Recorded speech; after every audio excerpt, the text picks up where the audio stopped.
Assalamualaikum. Today I will discuss about Spinoza's rationalism. The concept is totally different from the Descartes rationalism concept.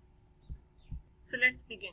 Continental philosophers. The expression continental rationalism refers to a set of views more or less shared by a number of philosophers active on European continent during the later two-thirds of the 17th century and beginning of 18th century. ठीक है, तो ये कुछ अलग से concept नहीं है, बल्कि कॉन्टिनेंटल फिलोसोफर्स उनको कहते हैं जो कि 17 और 18 सेंचुरी में यूरोपियंस थे बेसिकली. ठीक है, और इसमें लिबनीज हैं, मेलब्रांकी हैं और डेकार्ट भी आ जाते हैं, और इसके अलावा हमारे पास जो दूसरे हैं स्पिनोजा वो भी आ जाते हैं.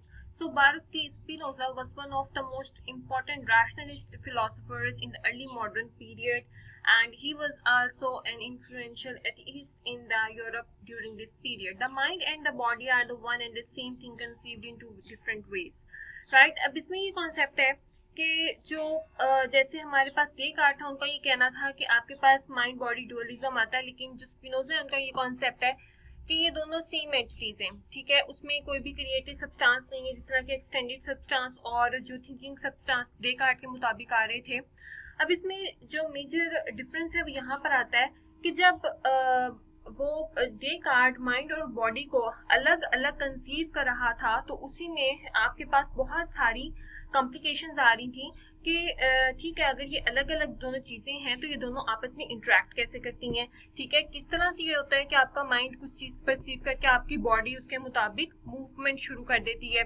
तो वो यहाँ पर जो स्पिनोजा है उन्होंने इस चीज को बिल्कुल खत्म कर दिया. उन्होंने कहा कि माइंड और बॉडी डिफरेंट एट्रीब्यूट्स हैं, डिफरेंट मोड्स हैं सिर्फ एक ही सब्सटेंस के. ठीक है, इसमें उन्होंने कुछ इस तरह से इसको वजाहत की कि अगर आप स्पेस में बात करते हैं तो आपके पास स्पेस में क्लस्टर्स ऑफ मटेरियल्स हैं, क्लस्टर्स ऑफ थिंग्स हैं, आप उनको बॉडीज मान लें. ठीक है, और उन बॉडीज का जो आइडिया आपको मिलता है वो आपके सारों वो सबका वो माइंड है. ठीक है, यानी कि क्लस्टर्स जो हैं स्पेस में वो बॉडीज आ जाती हैं, और उन्हीं बॉडीज के बारे में जो आइडिया है वो माइंड है. वो कहता है कि माइंड आइडियाज जनरेट कैसे करता है, वो इस तरह से जनरेट करता है क्योंकि बॉडी एक ऑब्जेक्टिव रियलिटी है. ऑब्जेक्टिव रियलिटी बॉडी इसलिए है क्योंकि बॉडी की अपनी एक एग्जिस्टेंस है. ठीक है, उसकी एक फिजिकल एग्जिस्टेंस है. वो कहता है कि माइंड उसके मुताबिक आइडियाज जनरेट करना शुरू कर देता है. वो आइडियाज कैसे जनरेट करता है, जब बॉडी मूवमेंट करती है या बॉडी दूसरी बॉडीज के साथ इंटरेक्ट करती है. ठीक है, जैसे कि हम कहते हैं कि जब एरिस्टोटल की बात करता है कि man is a social animal है, तो वो कहते हैं कि इसमें इंटरेक्शन होता है. ठीक है, बॉडीज इंटरेक्ट करती हैं एक दूसरे के साथ, वो चाहे कम्युनिकेशन में हो, तो माइंड उसमें आइडियाज को जनरेट कर लेता है. वो ये कहता है कि ये दोनों चीजें कोई अलग अलग एंटिटीज नहीं हैं, ये दो अलग अलग कॉन्सेप्ट नहीं है, बल्कि ये सेम सब्सटेंस के ही दो अलग अलग मोड्स हैं. ठीक है, तो ये डिफरेंट नहीं है जिस तरह कि डेकार्ट ने कहा था. Next, according to almost all the Spinoza's predecessors, including Aristotle and Descartes, there are lots of the substances in nature or the universe, each with their own modes or the properties. ठीक है, अब वो ये कहते थे कि जो substance है उसमें एक सब्सटेंस के अंदर एक मोड होगा. ठीक है, यानी कि उस एक सब्सटेंस की एक स्पेशलिटी होगी. जैसे जब डेकार्ट ये बात करता है कि आपके पास एक एक्सटेंडेड सब्सटेंस है, तो वो कहता है कि उस एक्सटेंडेड सब्सटेंस की जो एक मॉड है और जिसका एक एट्रीब्यूट है वो ये है कि वो एक्सटेंशन होगी उसके अंदर. ठीक है, इसी तरह से आप वो ये मानते हैं कि सब्सटेंसेस बहुत तरह की हैं. वो अलग बात है कि इंसानों को सिर्फ दो सब्सटेंसेस के बारे में पता है डेकार्ट के मुताबिक, जो कि एक्सटेंडेड है या थिंकिंग है. अब स्पिनोजा इससे टोटली डिफर कर रहा है. किस तरह से? वो कहता है कि there is only one substance, कि सब्सटेंस सिर्फ एक ही है. वो कौन है? वो है गॉड है, या आप उसको नेचर कह सकते हैं. Cats, dogs, people, rocks, ETC are not the substances in Spinoza's view, but rather cats, dogs, people, rocks, ETC are just some of the properties of one substance. इसका मतलब ये है कि जब आप ये बात करते हैं कि जो सब्सटेंस है वो एक ही है, ठीक है, वो गॉड है या वो नेचर है, आप उसको कुछ भी कह सकते हैं. वो कहता है कि जो कैट्स एंड डॉग्स हैं, ये मुख्तलिफ फिगर्स आपको इस दुनिया में नजर आते हैं, वो उसी एक सब्सटेंस के डिफरेंट मोड्स हैं. ठीक है, वो उसके डिफरेंट एट्रीब्यूट्स हैं, वो कोई अलग से सब्सटेंसेस नहीं है. राइट, तो इसीलिए जो स्पिनोजा वो ये कहते हैं कि one can think of substance in infinite space, कि वो बहुत ही एक इनफाइनाइट स्पेस है जिसके अंदर तमाम एट्रीब्यूट्स मौजूद हैं. जितनी भी एट्रीब्यूट्स यूनिवर्स में मौजूद हो सकते हैं, जितनी भी चीजें इस दुनिया में एज एन फिजिकल ऑब्जेक्ट मौजूद हो सकती हैं या एज एन मेंटल एंटिटी मौजूद हो सकती हैं, तो वो सारे के सारे एट्रीब्यूट्स उसी एक गॉड के अंदर मौजूद सब्सटेंस है. सब्सटेंस मोनिज्म के बारे में जब स्पिनोजा अपने आर्ग्यूमेंट्स डेवलप करते हैं, वो कहते हैं कि every substance has at least one attribute, कि एक एट्रीब्यूट एक सब्सटेंस में होता है, ठीक है। To substances can not share the same nature और द एट्रीब्यूट, जिस तरह के डेकार्ट भी यही कहते हैं कि दो सब्सटेंसेस जो होंगे उनके सेम एट्रीब्यूट्स या सेम नेचर उनकी नहीं हो सकती। इसका मतलब ये हुआ कि गॉड एक ही सब्सटेंस है जिसके अंदर तमाम एट्रीब्यूट्स मौजूद है। इसका मतलब ये है कि गॉड एग्जिस्ट करते हैं and therefore no other substance then the God can ever exist. कि इसके अलावा ये हम कहेंगे कि गॉड के अलावा कोई भी दूसरा सब्सटेंस नहीं है जिसकी एग्जिस्टेंस हो।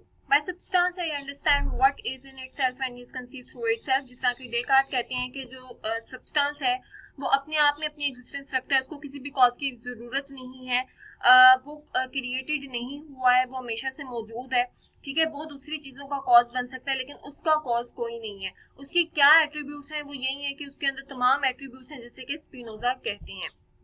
So what substances are there? Reality consists of following substances: God, one extended substance, one thinking substance, and one substance for every further attribute should there be any. यानी कि रियलिटी में अगर हम देखें तो जिस तरह के डेकार्ट सब डिविजन्स करते हैं सब्सटेंसेस की, दो के जो स्पिनोजा है इस तरह से डिविजन्स नहीं करता है, क्योंकि Spinoza ultimately holds that God exist but that there is one extended substance and that one thinking substance। लेकिन वो क्या है कि वो डिफरेंट सब्सटेंसेस नहीं है, वो उसकी टर्मिनोलॉजीज को इस्तेमाल कर रहा है, सिर्फ डेकार्ट की टर्मिनोलॉजीज को इस्तेमाल कर रहा है, लेकिन वो खुद ये मानता है कि ये डिफरेंट सब्सटेंसेस नहीं है बल्कि गॉड के ही अलग अलग mode. Spinoza further holds that the most real thing is God, on which all the other things depend. However, there are no created substances. ठीक है, किसी भी किस्म के क्रिएटेड सब्सटेंसेस नहीं है। God is one substance has all the attributes and consequently is both an extended substance भी वही है और एक thinking one भी वही है। What the Descartes had taken for the created substance is actually the modes of God।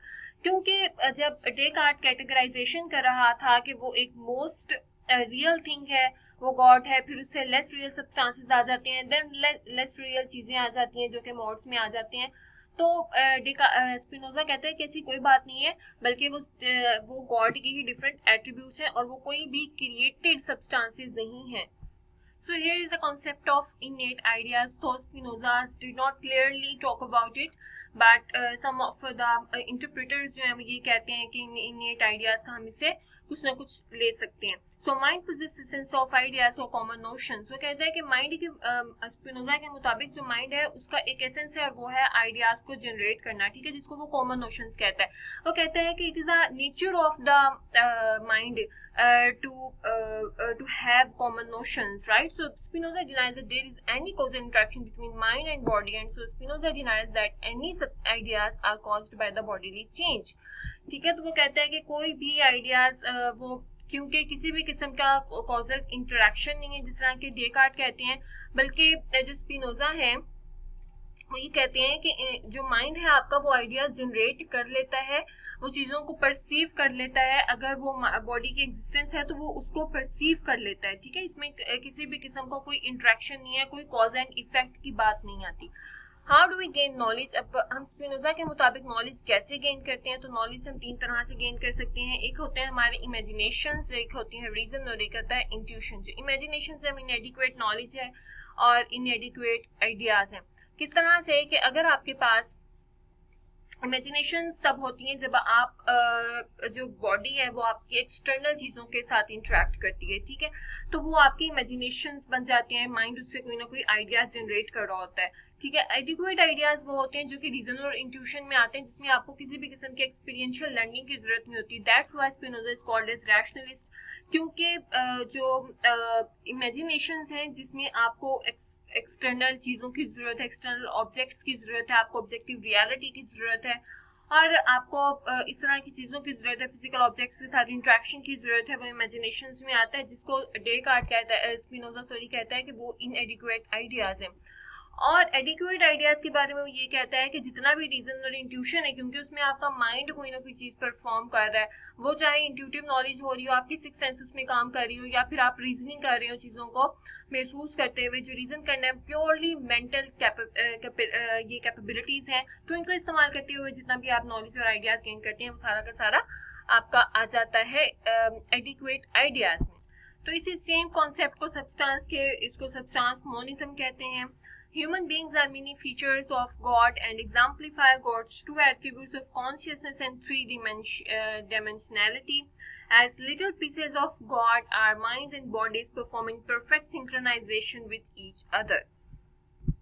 So the most important point about this, his theory of spirit-mind parallelism, is that information doesn't need to jump from the physical realm to the spirit realm. कैसा नहीं होगा कि भाई information आपकी इधर उधर move कर रही है जैसे कि डेकार्ट ने कहा, and that spiritual and spirit mind and bodies do not interact with each other, बल्कि वो आइडियाज की जनरेशन है और वो ऑटोमेटिकली हो जाती है. जिस तरह ही आइडियाज कुछ, जिस तरह के माइंड कुछ ना कुछ चीज़ों को परसीव करता है, वो आइडियाज को ऑटोमेटिकली जनरेट कर लेता है. आइडियाज को जनरेट करना माइंड का एसेंस है, इस वजह से वो अपने एसेंस को ही परसीव कर रहा होता है, वो अपने एसेंस को ही इस्तेमाल कर रहा होता है और वो किसी भी किस्म का इंट्रैक्शन नहीं कर रहा होता, वो किसी भी किस्म की आपके यहाँ कोई चीज़ मूव नहीं कर रही होती स्पिरिचुअल और आपके फिजिकल रियाम में. So my spirit, mind and the body are operating on parallel paths that are unified in God single substance. तो इसका मानना ये है कि दोनों चीज़ें जो हैं वो क्योंकि एक ही सब्सटेंस के अंदर मौजूद हैं, तो वो ज़रूरी नहीं है कि वो एक जगह से दूसरी जगह मूव करें, इंफॉर्मेशन को ट्रांसफ़र करें.